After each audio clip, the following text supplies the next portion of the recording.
आज की यह कथा किसी ग्रंथ के पन्नों से नहीं बल्कि उन आहों से जन्मी है जो मनुष्य ने तब भरी जब उसके पास सब कुछ होते हुए भी शांति नहीं थी। दर्शक बंधु, कहते हैं मां लक्ष्मी केवल धन नहीं देती, वह पहले पात्रता देती हैं, और जहां पात्रता होती है वहां समृद्धि स्वयं चली आती है। यह कथा है एक ऐसे नगर की जो बाहर से तो समृद्ध था पर भीतर से दरिद्र। उस नगर का नाम था सुवर्णपुर। सुवर्णपुर में ऊंचे महल थे, चौड़ी सड़कें थीं, बाजारों में रौनक थी, पर हर चेहरे पर एक अनकहा भय था। सब कुछ होते हुए भी कल क्या होगा। उसी नगर में रहती थी एक साधारण स्त्री, अनसूया। अनसूया के पास न सोने के गहने थे, न रेशमी वस्त्र, न कोई बड़ा सहारा। उसके पास था तो केवल श्रद्धा और बुधवार का व्रत। हर बुधवार जब पूरा नगर अपने लाभ हानि में डूबा रहता, अनसूया प्रातः ब्रह्म मुहूर्त में उठती, स्नान करती, एक दीपक जलाती और मां लक्ष्मी का स्मरण करती। उसकी प्रार्थना में न कोई मांग होती, न कोई शिकायत। वह बस इतना कहती, हे मां, यदि मैं योग्य हूं तो मुझे स्वीकार कर लेना। पर जीवन सरल नहीं था। अनसूया का पति कभी धन नहीं जोड़ पाया। जो कमाता किसी न किसी संकट में चला जाता। पड़ोसी कहते, इतनी पूजा पाठ से क्या होगा, आसिट हाथ आत देता। कुछ हंसते, कुछ दया दिखाते, पर अनसूया का विश्वास हिलता नहीं था। एक बुधवार जब आकाश में घने बादल थे और दीपक की लौ बार बार कांप रही थी, अनसूया की आंखों से आंसू गिर पड़े। उसने पहली बार मां से प्रश्न किया, हे मां लक्ष्मी, क्या मेरी भक्ति में कोई कमी है। उसी क्षण एक विचित्र शांति उसके हृदय में उतरी। उसे लगा जैसे किसी ने भीतर से कहा, कमी भक्ति में नहीं, कमी धैर्य में है। उसी रात सुवर्णपुर में एक ऐसा घटनाक्रम घटा जिसने पूरे नगर की दिशा बदल दी। राजमहल में कोषागार खाली पाया गया। धन, आभूषण, मुद्राएं सब समाप्त। राजा भयभीत था, प्रजा घबराई हुई थी और नगर में पहली बार अभाव ने दस्तक दी। लेकिन उसी रात अनसूया के छोटे से घर में दीपक बिना हवा के अचानक तेज जल उठा और वहीं से मां लक्ष्मी की लीला प्रकट होने लगी। दर्शक बंधु, क्या केवल अनसूया ही इस परीक्षा में सफल होगी या पूरा सुवर्णपुर अपने कर्मों का फल भोगेगा। दर्शक बंधु, उस रात अनसूया के घर में जलता हुआ वह दीपक कोई साधारण दीपक नहीं था। उसकी लौ में न तो तेल अधिक था, न बाती नई थी। फिर भी वह दीपक ऐसे जल रहा था जैसे किसी अदृश्य हाथ ने उसे थाम रखा हो। अनसूया देर तक उस दीपक को निहारती रही। उसके मन में भय नहीं था, आश्चर्य भी नहीं था, बस एक अनजानी शांति थी, जैसे वर्षों बाद उसके हृदय को कोई आश्वासन मिला हो। बाहर हवा तेज थी, बादल गरज रहे थे, पर घर के भीतर सब कुछ स्थिर था। उस क्षण अनसूया को पहली बार यह अनुभूति हुई कि मां लक्ष्मी केवल मंदिरों में नहीं रहती, वे वहां आती हैं जहां धैर्य और श्रद्धा एक साथ निवास करते हैं। उधर सुवर्णपुर की गलियां उस रात सो नहीं सकी। जैसे ही यह समाचार फैला कि राजकोष खाली हो चुका है, नगर में अफरा तफरी मच गई। जिन व्यापारियों की तिजोरियां कल तक भरी थीं, आज उनके चेहरे पर पसीना था। जिन साहूकारों के शब्द आदेश हुआ करते थे, आज वही शब्द कांप रहे थे। राजा ने सभा बुलवाई, मंत्रियों से सलाह ली, पर कोई उत्तर किसी के पास नहीं था। यह कोई साधारण चोरी नहीं थी, यह तो जैसे पूरे नगर के पुण्य का क्षय था। लोग एक दूसरे को संदेह की दृष्टि से देखने लगे। जो कल मित्र थे, आज शत्रु लगने लगे। समृद्धि के साथ आया अहंकार अब भय में बदल रहा था। अगली सुबह जब सूर्य निकला तो उसकी किरणों में भी पहले जैसी चमक नहीं थी। बाजार खुले पर खरीदार नहीं थे। लोग धन बचाने की चिंता में किसी को कुछ देना नहीं चाहते थे। उसी सुबह राजा ने घोषणा करवाई कि जो भी इस संकट का समाधान बताएगा उसे सम्मान और पुरस्कार मिलेगा। पर कोई आगे नहीं आया। कोई यह स्वीकार करने को तैयार नहीं था कि समस्या बाहर नहीं, भीतर थी। केवल अनसुईया अपने छोटे से घर में उस दीपक के सामने बैठी मौन में मां का स्मरण कर रही थी। उसके लिए यह संकट नया नहीं था। उसने तो जीवन भर अभाव के साथ ही जीना सीखा था। दोपहर होते होते नगर में एक और घटना घटी। सुवर्णपुर के मुख्य मंदिर में स्थापित मां लक्ष्मी की प्रतिमा के चरणों में रखा दीपक बुझ गया। यह दीपक वर्षों से निरंतर जल रहा था। पुजारियों के हाथ कांप गए। इसे अपशकुन माना गया। लोग कहने लगे, मां हमसे रूठ गई हैं। पर कोई यह पूछने को तैयार नहीं था कि मां क्यों रूठी। भीड़ में खड़े होकर अनसुईया ने वह दृश्य देखा। उसकी आंखें भर आईं, पर उसके होंठों पर कोई शिकायत नहीं थी। उसने मन ही मन कहा, हे मां, यदि यह परीक्षा है तो मुझे सहने की शक्ति देना। शाम होते होते राजा के सैनिक नगर के घर घर जाने लगे।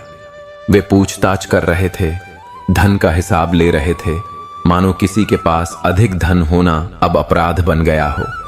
जब वे अनसुईया के घर पहुंचे तो उन्हें वहां कुछ भी न मिला, न धन न आभूषण, केवल एक दीपक और एक शांत स्त्री। सैनिक हंसे और आगे बढ़ गए, पर उनमें से एक ने जाते जाते पीछे मुड़कर देखा। उस दीपक की लौ अब भी स्थिर थी। न जाने क्यों उसके मन में एक अजीब सी श्रद्धा जाग उठी। उसी रात अनसुईया ने स्वप्न देखा। उसने देखा कि सुवर्णपुर के ऊपर अंधकार छाया है और नगर के मध्य में एक कमल खिल रहा है। उस कमल से प्रकाश फैल रहा है और वही प्रकाश धीरे धीरे अंधकार को मिटा रहा है। स्वप्न में उसने एक स्वर सुना, जहां से आशा समाप्त होती है वहीं से मेरी लीला प्रारंभ होती है।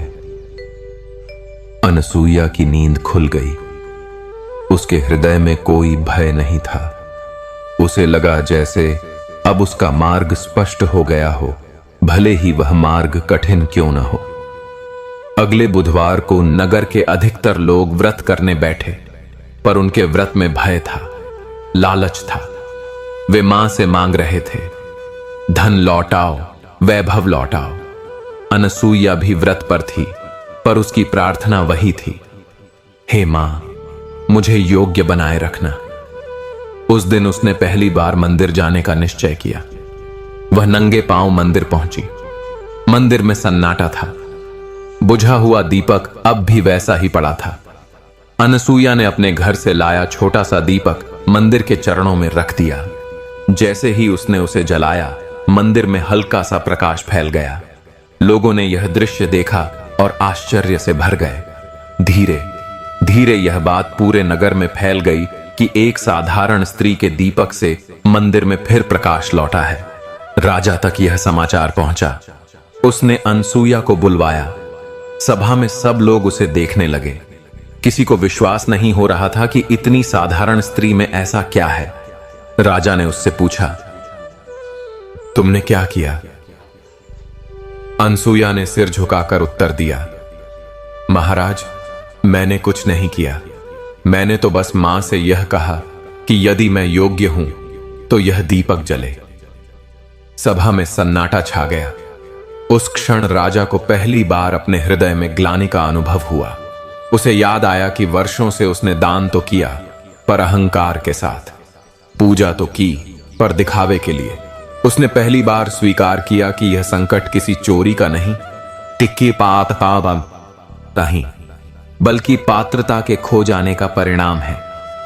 राजा ने उसी सभा में यह घोषणा की कि अब से सुवर्णपुर में दान, सेवा और विनम्रता को सबसे बड़ा धर्म माना जाएगा। पर दर्शक बंधु, कथा यहीं समाप्त नहीं होती। यह तो केवल आरंभ था। समृद्धि लौटना अभी शेष था और उससे पहले सुवर्णपुर को अपने कर्मों की अग्नि परीक्षा से गुजरना था।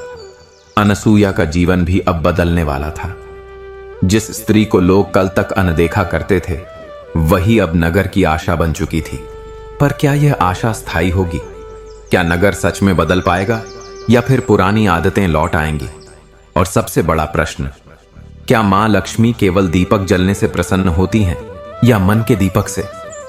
दर्शक बंधु, आने वाले समय में सुवर्णपुर को ऐसे निर्णय लेने होंगे जो उसके भाग्य को सदा के लिए बदल देंगे, और अनसूया को भी एक ऐसा मार्ग चुनना होगा जहां त्याग सबसे बड़ी परीक्षा बनेगा। यही से कथा प्रवेश करती है अपने अगले चरण में, जहां भक्ति, त्याग और पात्रता का वास्तविक अर्थ प्रकट होगा।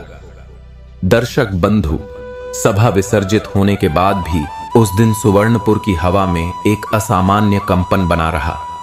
लोगों के मन में पहली बार यह प्रश्न उठा कि क्या सचमुच वर्षों से वे जिस समृद्धि पर गर्व करते रहे वह उनकी अपनी नहीं थी, बल्कि किसी अदृश्य करुणा का प्रसाद थी जिसे उन्होंने अधिकार समझ लिया था। राजा देर तक अपने कक्ष में अकेला बैठा रहा। उसके सामने सोने चांदी से जड़े प्रतीक थे, पर उसकी दृष्टि बार बार अनसूया के शांत चेहरे पर लौट आती। उसे समझ में आने लगा था कि शासन केवल नियमों से नहीं चलता, वह चरित्र से चलता है। उसी रात उसने अपने निजी भंडार खोलने का आदेश दिया और पहली बार बिना ढिंढोरा पीटे नगर के निर्धनों के लिए अन्न और वस्त्र भेजे। यह परिवर्तन छोटा था, पर उसकी गूंज दूर तक जाने वाली थी। अनसूया अपने घर लौटी तो उसे ऐसा लगा मानो उसका आंगन पहले से अधिक उजला हो गया हो। पड़ोसी जो कल तक उपेक्षा करते थे आज आदर से देखने लगे, पर अनसूया के मन में न गर्व था न विजय का भाव। उसे बस यह चिंता थी कि कहीं यह सब क्षणिक न हो। उसने उस दीपक के सामने बैठकर मां से कहा, हे मां, यदि यह प्रकाश मेरे कारण नहीं आपकी करुणा से है तो मुझे साधन बनाए रखना, कारण नहीं। उसकी यह प्रार्थना जैसे हवा में घुल गई और उसके मन में एक और गहरी शांति उतर आई। अगले दिनों में सुवर्णपुर में परिवर्तन दिखने लगा। व्यापार फिर से धीरे धीरे चलने लगा, पर इस बार सौदे में केवल लाभ नहीं, मर्यादा भी जुड़ने लगी। कुछ साहूकारों ने ब्याज कम किया, कुछ व्यापारियों ने तौल में ईमानदारी बरतनी शुरू की। यह सब अचानक नहीं हुआ था, यह भय और आत्मचिंतन की उपज था। पर हर परिवर्तन के साथ एक परीक्षा भी आती है।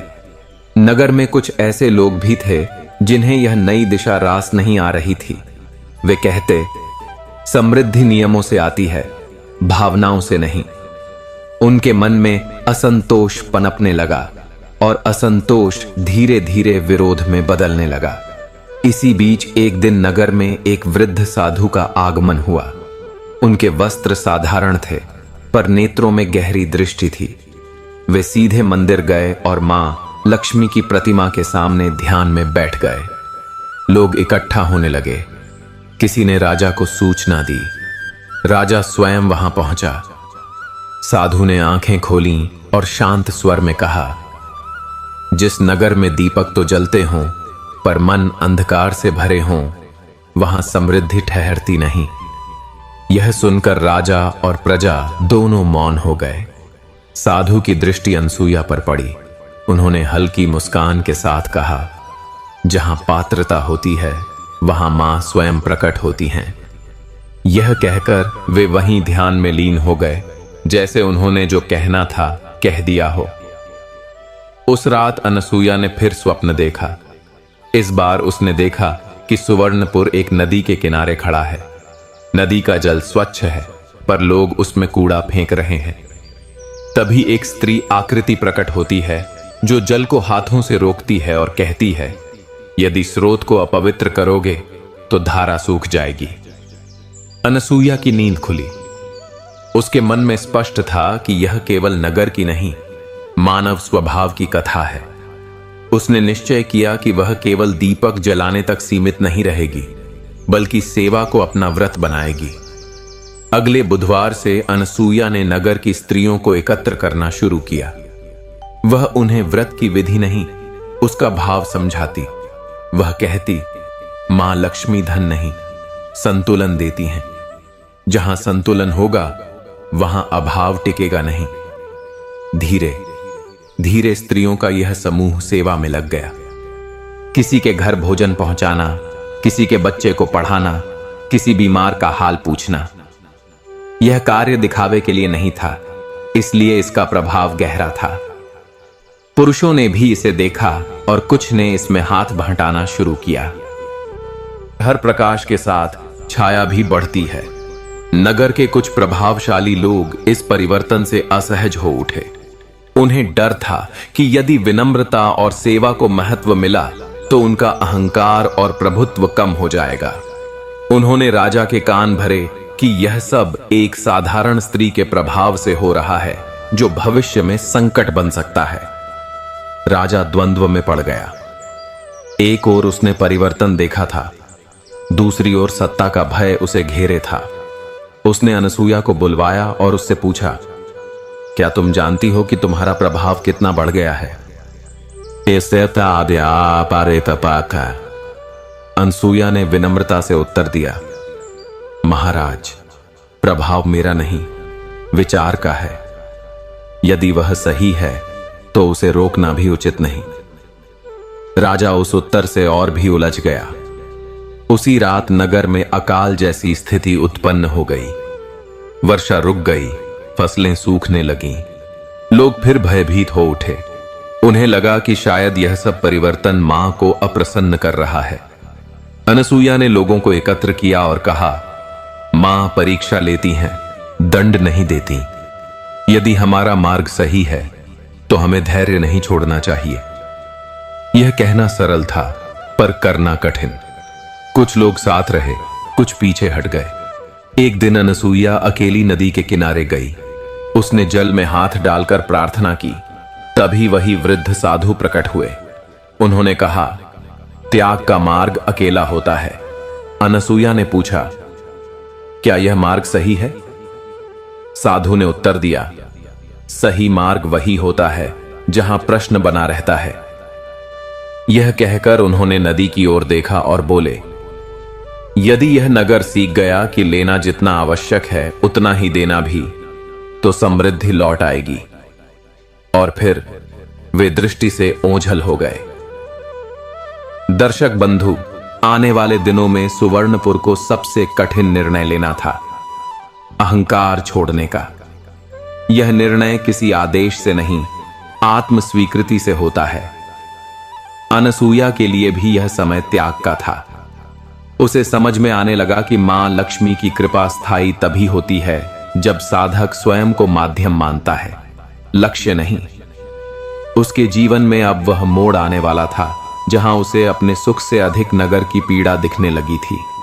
और इसी पीड़ा के बीच एक ऐसी घटना घटने वाली थी जो सुवर्णपुर के इतिहास में सदा के लिए अंकित हो जाती।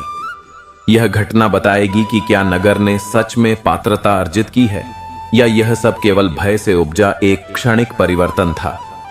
मां लक्ष्मी की लीला अब और भी सूक्ष्म रूप लेने वाली थी और अनसुया की भूमिका अब केवल एक साधारण स्त्री की नहीं बल्कि एक दर्पण की बनने वाली थी जिसमें पूरा नगर स्वयं को देख सके।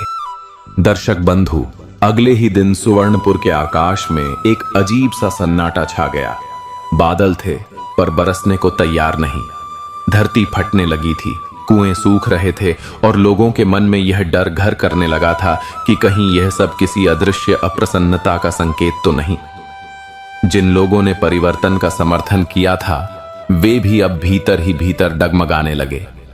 कुछ ने कहना शुरू किया कि शायद अनसुया के कारण ही देवता परीक्षा ले रहे हैं, तो कुछ ने यह भी फुसफुसाया कि साधारण जन को अधिक महत्व देना प्रकृति के नियमों के विरुद्ध है।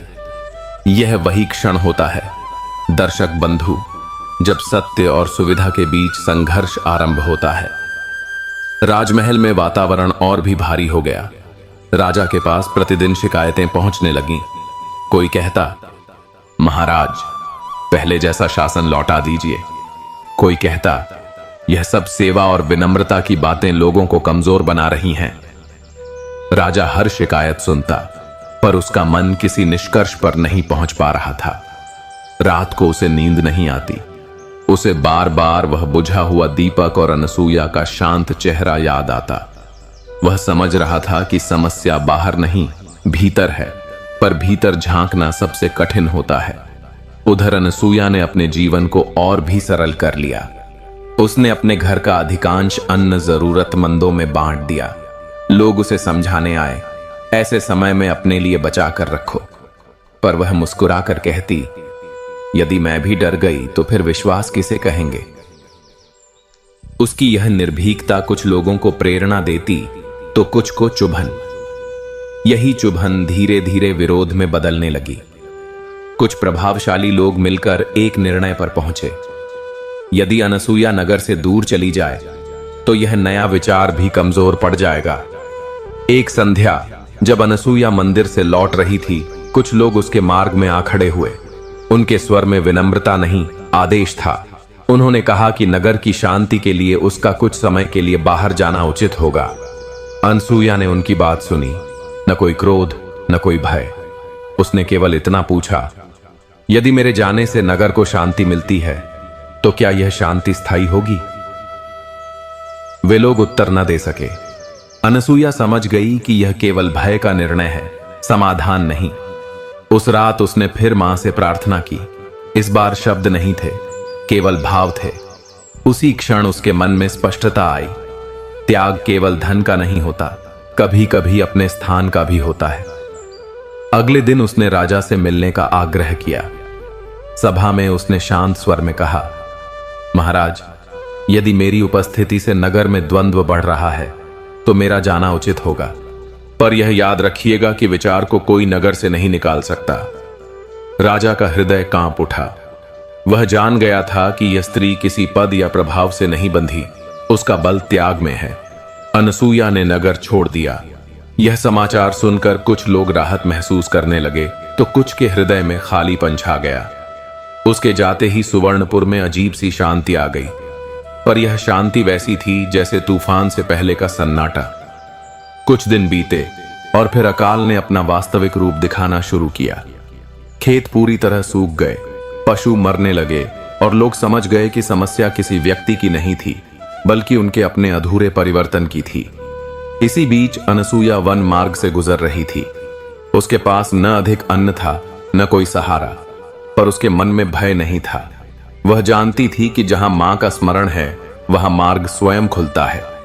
एक रात वह एक पुराने आश्रम में रुकी। वहां कुछ साधु और साध्वियां रहते थे जो वर्षों से सेवा और साधना में लीन थे। उन्होंने अनसुईया का स्वागत किया। उसके अनुभव सुनकर वे बोले, त्याग का फल तुरंत नहीं मिलता, पर वह स्थायी होता है। अनसुईया ने वहीं रुककर सेवा शुरू कर दी। जल भरना, भोजन बनाना, रोगियों की देखभाल करना। उसके भीतर एक नई दृढ़ता जन्म लेने लगी। उधर सुवर्णपुर में हालात बिगड़ते चले गए। राजा ने यज्ञ करवाए, दान दिए, पर अब सब कुछ औपचारिक लगने लगा था। उसे समझ में आने लगा कि बिना भाव के किया गया कर्म केवल आडंबर है। एक रात उसने स्वप्न देखा। उसने देखा कि सुवर्णपुर एक विशाल पात्र है जिसमें नीचे से छेद हो गए हैं। जितना भी जल डाला जाए सब बह जाता है। एक स्वर गूंजा, पात्रता बिना प्रसाद नहीं ठहरता। राजा की नींद खुल गई। वह समझ गया कि अनसुईया को हटाकर उसने समस्या नहीं सुलझाई, बल्कि उसे और गहरा कर दिया। अगली सुबह राजा ने स्वयं वन की ओर प्रस्थान किया। मंत्री और सैनिक भी साथ थे। वह अनसुईया को खोजने निकला था, पर इस बार आदेश देने नहीं, सीखने। कई दिनों की यात्रा के बाद वह उस आश्रम पहुंचा। अनसुईया राजा को देखकर चकित नहीं हुई। उसने प्रणाम किया और कहा, महाराज, आप यहां? राजा की आंखों में आंसू थे। उसने कहा, मैं सत्य खोजने आया हूं। अनसुईया ने उसे आश्रम का जीवन दिखाया, जहां कोई बड़ा नहीं, कोई छोटा नहीं, जहां जो है सबका है। राजा ने वहीं कुछ दिन बिताए। उसने पहली बार बिना सिंहासन के, बिना सम्मान के जीवन जिया। उसने देखा कि सीमित साधनों में भी संतोष कैसे संभव है। उसे यह भी समझ आया कि मां लक्ष्मी का अर्थ केवल संग्रह नहीं, प्रवाह है। जब तक धन, भाव और करुणा प्रवाहित नहीं होते, वे सड़ने लगते हैं। राजा के भीतर एक बड़ा परिवर्तन घट रहा था। वापसी पर राजा ने सुवर्णपुर में एक नई घोषणा की। उसने कहा कि अब से राज्य की नीति केवल कर संग्रह की नहीं, सेवा की होगी। उसने स्वयं सबसे पहले अपने वैभव का त्याग किया। राजमहल के कई कक्ष जनता के लिए खोल दिए गए। कहीं विद्यालय बना, कहीं अन्न क्षेत्र। यह सब देखकर लोग स्तब्ध रह गए। उन्हें समझ में आने लगा कि परिवर्तन केवल बातों से नहीं, उदाहरण से आता है। धीरे धीरे वर्षा लौट आई, खेतों में हरियाली छाने लगी, पर इस बार लोगों के मन में केवल प्रसन्नता नहीं, कृतज्ञता थी। वे समझ चुके थे कि यह समृद्धि उनकी नहीं, एक दायित्व है। अनसूया आश्रम में ही रही। उसने नगर लौटने का आग्रह अस्वीकार कर दिया। उसने कहा, जहां विचार जीवित है वहां मेरा होना आवश्यक नहीं। दर्शक बंधु, सुवर्णपुर ने इस परीक्षा में बहुत कुछ खोया, पर उससे अधिक पाया। उसने जाना कि मां लक्ष्मी की कृपा दीपकों, यज्ञों या घोषणाओं से नहीं, बल्कि पात्रता से आती है। अनसूया एक नाम नहीं रही, वह एक प्रतीक बन गई, उस दर्पण का जिसमें समाज स्वयं को देख सके। और यही मां लक्ष्मी की सबसे सूक्ष्म लीला है। वह स्वयं नहीं दिखती, पर अपने प्रतिबिंब से सब कुछ दिखा देती हैं।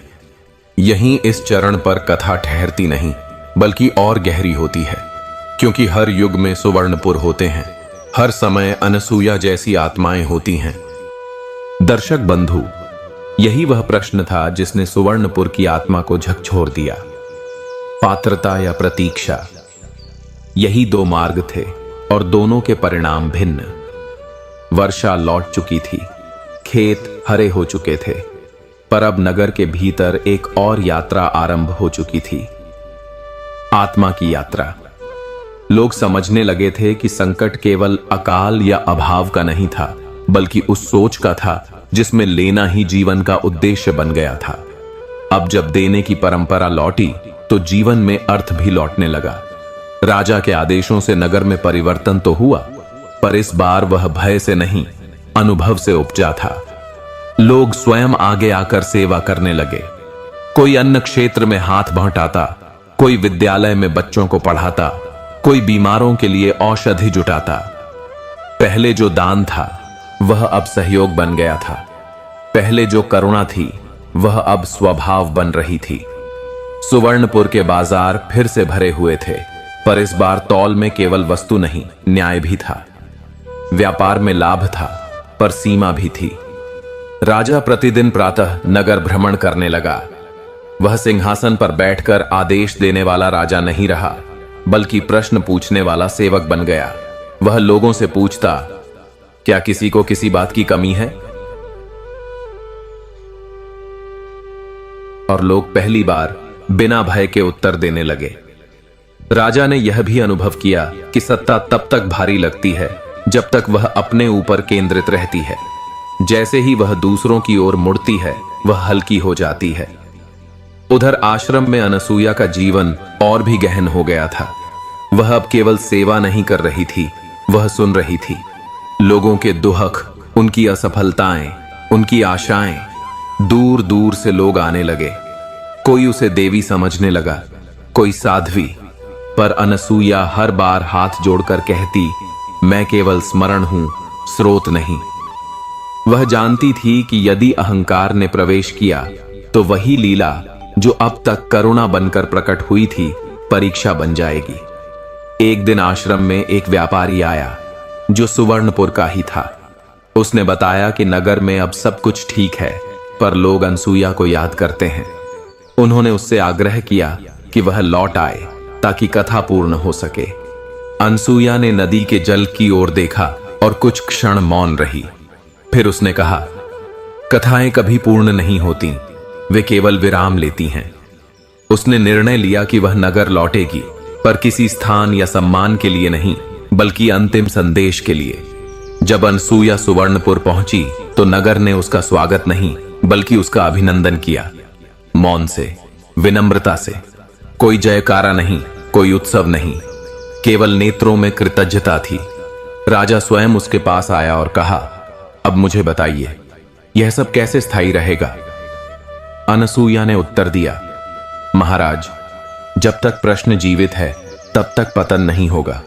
जिस दिन आपको लगे कि अब सब ठीक है, उसी दिन सावधान हो जाइए। उस दिन मंदिर में एक विशेष सभा हुई। कोई यज्ञ नहीं, कोई बड़ा अनुष्ठान नहीं, केवल दीपक जलाए गए, हर व्यक्ति ने अपने हाथ से। अनसूया ने कहा, यह दीपक बाहर का नहीं, भीतर का प्रतीक है। इसे जलाए रखना ही व्रत है। लोग समझ गए कि मां लक्ष्मी की कृपा कोई एक दिन का पर्व नहीं, बल्कि प्रतिदिन का आचरण है। समय बीतता गया। सुवर्णपुर फिर से समृद्ध हुआ, पर इस बार उसका वैभव शांत था, आक्रामक नहीं। वहां के लोग दूर दूर तक अपने आचरण के लिए जाने जाने लगे। अनसुईया धीरे धीरे फिर आश्रम लौट गई। उसने पीछे मुड़कर नहीं देखा, क्योंकि उसे पता था कि जो बीज बोया गया है वह अब अपने आप बढ़ेगा। वर्षों से लोग जिस समृद्धि की कामना करते आए थे वह अब उनके सामने थी, पर इस बार वह केवल बाहर की नहीं थी, वह भीतर दस्तक दे रही थी। वर्षा लौट आई थी, खेतों में हरियाली लहराने लगी थी, अन्न भंडार भरने लगे थे, पर मन अब पहले जैसा निश्चिंत नहीं था। लोगों को लगने लगा था कि यदि उन्होंने फिर से वही पुरानी आदतें दोहराई, यदि उन्होंने इस कृपा को केवल उपभोग का साधन बना लिया, तो यह सब उतनी ही शीघ्रता से चला भी जाएगा। यही भय नहीं, बल्कि जागरूकता थी। नगर की गलियों में अब बातें बदल चुकी थीं। पहले जहां लोग कीमत और लाभ की चर्चा करते थे, वहां अब यह प्रश्न उठने लगा था कि क्या यह आवश्यक है और क्या यह न्यायपूर्ण है। यह परिवर्तन धीमा था, पर गहरा था, जैसे धरती के भीतर से उठता कोई नया स्रोत। धीरे धीरे सुवर्णपुर में यह समझ बनने लगी कि मां लक्ष्मी का वास केवल तिजोरियों में नहीं, आचरण में होता है। जो लोग पहले केवल प्रतीक्षा करते थे, किसी शुभ दिन की, किसी अनुकूल समय की, किसी दैवी संकेत की, वे अब स्वयं को गढ़ने लगे थे। कुम्हार मिट्टी को पहले से अधिक ध्यान से गूंथने लगा, किसान बीज बोने से पहले धरती को प्रणाम करने लगा, व्यापारी तौल करते समय अपने मन को टटोलने लगा। यह सब किसी आदेश से नहीं हो रहा था, बल्कि उस मौन शिक्षा से जो अनसुईया के त्याग और राजा के परिवर्तन से उपजी थी। लोग समझने लगे थे कि पात्रता कोई जन्म सिद्ध अधिकार नहीं, वह प्रतिदिन का अभ्यास है। राजा भी इस परिवर्तन से अछूता नहीं था। वह जानता था कि एक बार की घोषणा, एक बार का त्याग इतिहास नहीं बदलता। इसलिए उसने स्वयं को स्मरण दिलाने के लिए कुछ नियम बनाए। उसने निर्णय लिया कि वह सप्ताह में एक दिन बिना किसी पहचान के नगर में घूमेगा, न राजचिह्न न अंगरक्षक। उस दिन वह केवल सुनता, लोगों की शिकायतें, उनके सुख, उनके छोटे छोटे संघर्ष। उसे यह अनुभव होने लगा कि शासन का वास्तविक भार कर या सेना नहीं, बल्कि संवेदना है। और यह संवेदना जितनी सच्ची होती है, सत्ता उतनी ही हल्की हो जाती है। उधर आश्रम में अनसुईया के पास आने वाले लोगों की संख्या बढ़ती जा रही थी, पर वह उन्हें समाधान नहीं देती थी, वह उन्हें प्रश्न देती थी। कोई पूछता, मां धन कैसे टिके?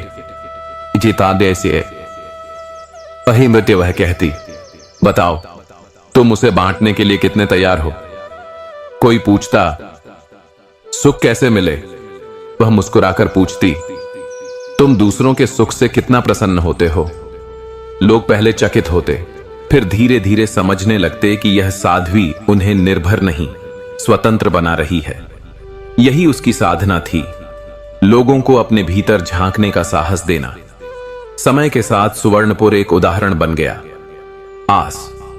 पास के नगरों से लोग देखने आने लगे कि यह कैसा राज्य है जहां समृद्धि है पर दिखावा नहीं, जहां अनुशासन है पर भय नहीं। लोग पूछते, तुम्हारा रहस्य क्या है? सुवर्णपुर के लोग उत्तर देते, हमने प्रतीक्षा छोड़कर पात्रता को चुना है। यह उत्तर साधारण था, पर उसका अर्थ गहन था। यह वह अर्थ था जिसे समझने में कभी कभी पीढ़ियां लग जाती हैं। एक दिन नगर में एक वृद्ध आया। उसके वस्त्र साधारण थे, पर आंखों में गहरी चमक थी। उसने सभा में कहा, मैंने कई नगर देखे हैं, सबने मां लक्ष्मी की पूजा की, पर तुमने उन्हें समझा है। सबने मां लक्ष्मी की पूजा की, पर तुमने उन्हें समझा है। यह सुनकर लोग मौन हो गए। वृद्ध ने आगे कहा, पर स्मरण रहे, समझ भी तब तक जीवित रहती है जब तक उसे चुनौती मिलती रहे।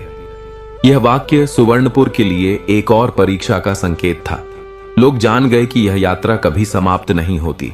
इसी बीच एक नई पीढ़ी बड़ी हो रही थी। वे बच्चे जिन्होंने अकाल नहीं देखा था, जिन्होंने अभाव नहीं भोगा था, उनके लिए यह समृद्धि सामान्य थी।